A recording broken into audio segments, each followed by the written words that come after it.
بعد 3 سنوات لا تنسى، كيف يودع رادوي جماهير الهلال؟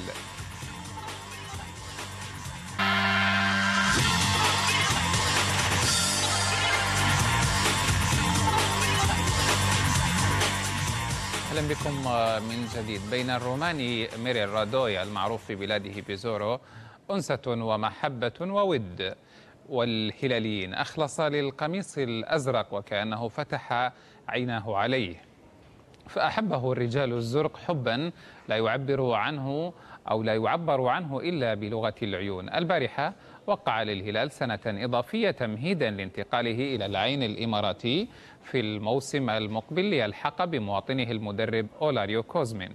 3 أعوام كيف قضاها رادوي في الرياض وفي الهلال؟ عن ذلك أتحول الآن إلى الرياض، ومنها ينضم إلينا مباشرة الروماني الماهر الذي لن تنساه الملاعب السعودية ميريل رادوي. رادوي، أولا أهلا بك، شكرا لقبولك دعوتنا وحضورك على العربية في المرمى. ثانيا كابتن، أريد أن أسألك يعني هل هي الأيام الأخيرة لرادوي في الرياض؟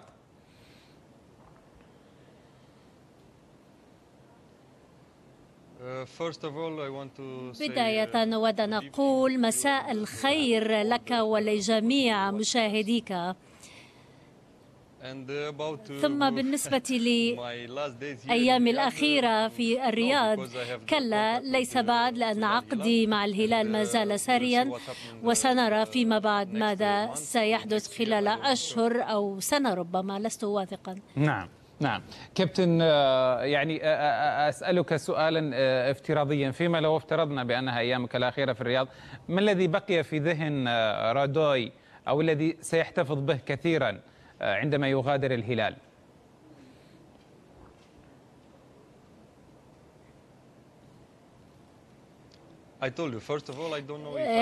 قلت لك في البداية لا أعرف إذا كنت سأغادر، أما بالنسبة لي فهي تجربة جيدة هنا في المملكة العربية السعودية، وقد كانت تجربة جيدة ومفيدة لي على مستوى عال في كرة القدم، كانت جيدة، وآمل في الأشهر المقبلة والسنة المقبلة. لا أعرف كيف سيكون الوضع، لسنا واثقين من أي شيء، لا نعرف ما يحدث في كرة القدم في السنة القادمة أو الشهر القادم حتى. نعم كابتن، يحبك أو يحبوك كثيرا جماهير الهلال، يعشقون رادوي الذي أفرحهم كثيرا بالقميص الأزرق، سجل ودافع وكأنه ولد في هذا الفريق الأزرق. من الصعوبة أن يودعوك كابتن، كيف تعلق؟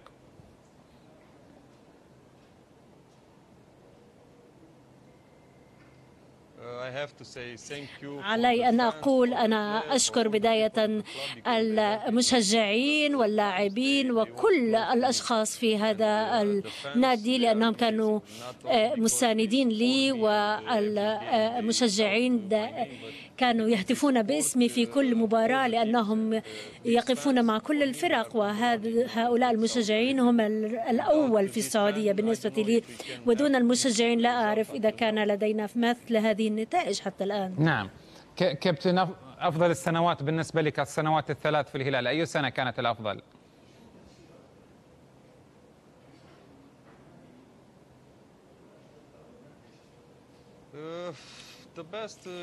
الأفضل كانت الجوائز الثلاث التي أو الانتصارات الخمسة التي فزتها مع الهلال، لأن هدفي كان هو الفوز، هذا للنادي وللمشجعين، كان هذا الفشل هو الخسارة الأكبر بالنسبة لهم. كابتن، فيما يخص فكرتك عن الكرة السعودية قبل أن تحضر وبعد أن حضرت، حدثني قبل أن تحضر وحدثني بعد أن حضرت ولعبت في السعودية 3 مواسم.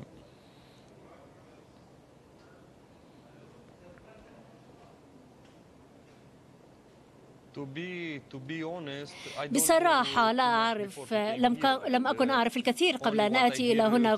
فقط ما كنت أسمعه من المدربين الذين سبقوني إلى السعودية وقالوا لي أن المستوى ليس عالي كما هو في أوروبا، وهذا ما أتفق معهم فيه. ولكن أود أن أقول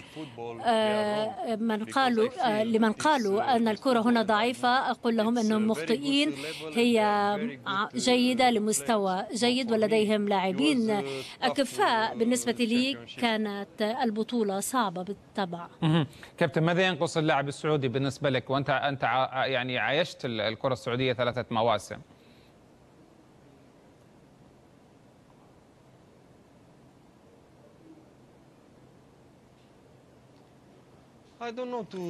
لا أعرف بالتحديد، لكن كما تعلم هناك أوقات جيدة وأوقات سيئة بالنسبة للفرق. من جانبي بوسع أن أقول أنني كنت سعيد لأننا حققنا انتصارات كثيرة وفزنا ببطولات كثيرة، ولكن كان هناك لحظات سيئة عندما أخطأنا فيها، وأنا أعرف أننا نخطئ كثيرا ونحن بشر في النهاية نخطئ.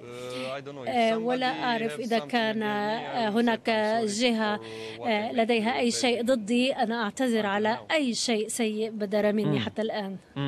كابتن، سأعود معك لهذا الموضوع، لكن أريد أن أسألك كابتن، يعني أرجو ألا يستفزك هذا السؤال مرة أخرى، لأني أعيد فيما لو غادرت، يعني من ستأخذ معك من اللاعبين السعوديين؟ من تحب أن يكون يلعب إلى جانب رادوي فيما لو كان القرار لك والخيار لك؟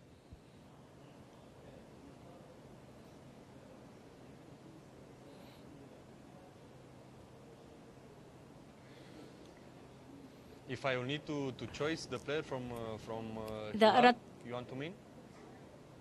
نعم.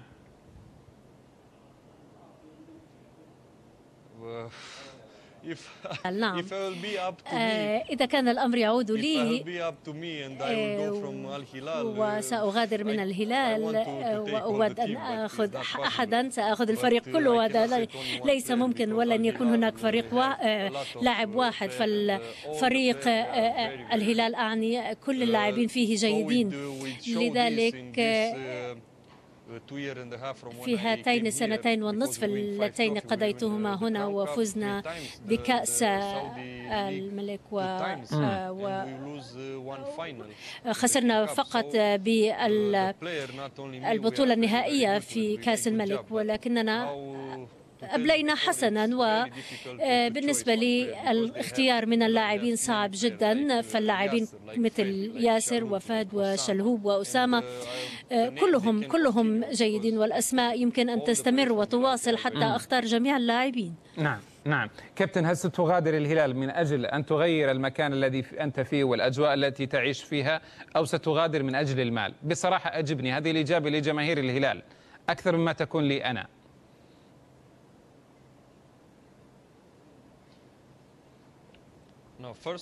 بداية أود أن أفوز بكأس الملك، فهذا الكأس مهم بالنسبة لي. بعد ذلك لا أعرف ماذا سيحدث في المستقبل، يمكن أن أغادر ويمكن أن أبقى، وإن غادرت لن أغادر من أجل المال، فمن يعرفونني يعرفون بالضبط ماذا يحدث. وعند المغادرة سيكون هدفي بسبب إشكالات أسرية وتعليم أبنائي وليس من أجل المال. كابتن، أخيرا في الملاعب السعودية أو في الكرة السعودية، هل كنت هدفا لحملات غير رياضية خارج الميدان؟ أقصد، هل كان رادوي مستهدفا؟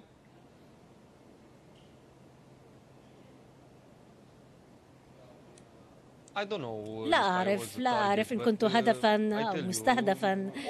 كما قلت لك، أنا كغيري نخطئ، وللاعبين الآخرين ربما أكون هناك عبارات لا يحبذونها مني، أنا أعتذر على هذا. لكن في أثناء اللعب يكون هناك ضغط، وفي بعض الأحيان لا تسيطر على نفسك. هذه مشكلة بالنسبة لي ولجميع اللاعبين. أنا أعتذر إن كان بدر مني أي شيء غير جيد. لا أعرف إذا كان هذا مشكلة بالنسبة للآخرين. جميل رادوي، يعني منك هذا الاعتذار. أشكر لك هذا الحضور، وهو يعني يعتذر إذا يقول يشترط فيها. يعني أشكرك جزيل الشكر على اختيارك في المرمى في حديث أنا أسميه حديث الوداع، ولك أنت لا تسميه كذلك. شكرا جزيلا اللاعب الذي لن تنساه الملاعب السعودية أبدا، ميري الرادوي، شكرا جزيلا لحضورك. التعليمات المحلية والدولية في قضية